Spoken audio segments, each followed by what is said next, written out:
गर्भाधान संस्कार क्यों? गर्भाधान संस्कार वेदों द्वारा अनुमोदित है। शिशु का भावी जीवन इसी संस्कार पर निर्भर है, इसलिए इसका बड़ा महत्व है। इस गर्भाधान संस्कार का उद्देश्य माता पिता के शारीरिक मानसिक दोषों से संतान को मुक्त करना है। मनुस्मृति में भी इसे बीज व क्षेत्र की शुद्धि का मुख्य कारक माना गया है। यथा निषेकाद्वैजकम चैनो गार्भिकंचापमृत्यते क्षेत्र संस्कार सिद्धिश्च गर्भाधान फलम स्मृतम। अर्थात विज्ञान के अनुसार भी गर्भाधान के समय स्त्री पुरुष जिस भाव से भावित होते हैं उसका प्रभाव उनके रजबीर पर अवश्य ही पड़ता है। अतः उस रजबीर से उत्पन्न संतान में माता पिता के भी भाव स्वतः ही दिखाई देते हैं। आहार आचार चेष्टाभिर यादृशो भी समन्विति स्त्री पुंसौ समेयात तयो पुत्रोऽपि तादृशः।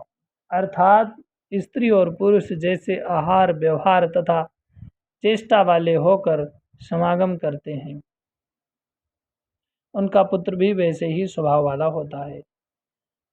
देव वैद्य धन्वंतरि का कहना है कि ऋतु स्नान के बाद स्त्री जैसे पुरुष का दर्शन करती है वैसा ही पुत्र उत्पन्न होता है। अतः जो स्त्री चाहती है कि उसके पति के समान गुण वाला या अभिमन्यु जैसा वीर, ध्रुव जैसा भक्त, जनक जैसा आत्मज्ञानी, कर्ण जैसा महादानी पुत्र हो, तो उसे चाहिए कि ऋतुकाल के चौथे दिन पवित्र होकर अपने आदर्श रूप इन महापुरुषों के चित्रों का दर्शन तथा सात्विक भावों से उनका चिंतन करे और इसी सात्विक भाव से योग रात्रि को गर्भाधान कराए। रात्रि के तीसरे प्रहर 12 बजे से 3 बजे उत्पन्न संतान धर्मपरायण होती है। उक्त प्रामाणिक तथ्यों को ध्यान में रखकर ही गर्भाधान प्रक्रिया को एक पवित्र धार्मिक कर्तव्य के रूप में संपन्न करने की व्यवस्था की गई है। गर्भाधान से पहले पवित्र होकर दुजाति को निम्नलिखित मंत्र से प्रार्थना करनी चाहिए। गर्भम देहि सिनी वाली, गर्भम देहि प्रथुष्टुके, गर्भम ते अश्वनी देवा वाधत्ताम पुष्करस्त्रजौ। बृहदारण्यपनिषद में कहा गया है, अर्थात हे सिनी वाली देवी, हे विस्तृत जघनों वाली प्रथुष्टका देवी, तुम इस स्त्री को गर्भ धारण करने की शक्ति दो और उसे पुष्ट करो। कमलों की माला से शोभित दोनों अश्विनी कुमार हे स्त्री तेरे गर्भ को पुष्ट करें।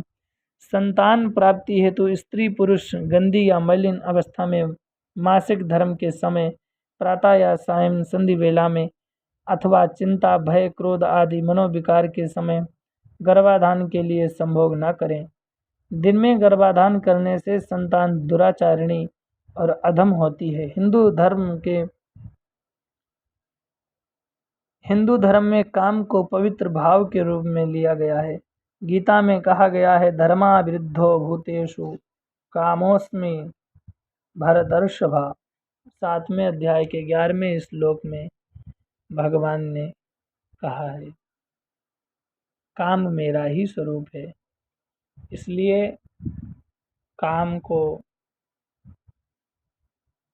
जीवन यात्रा के लिए विषयों का सेवन करें, इंद्रियों की दासता न करनी पड़े।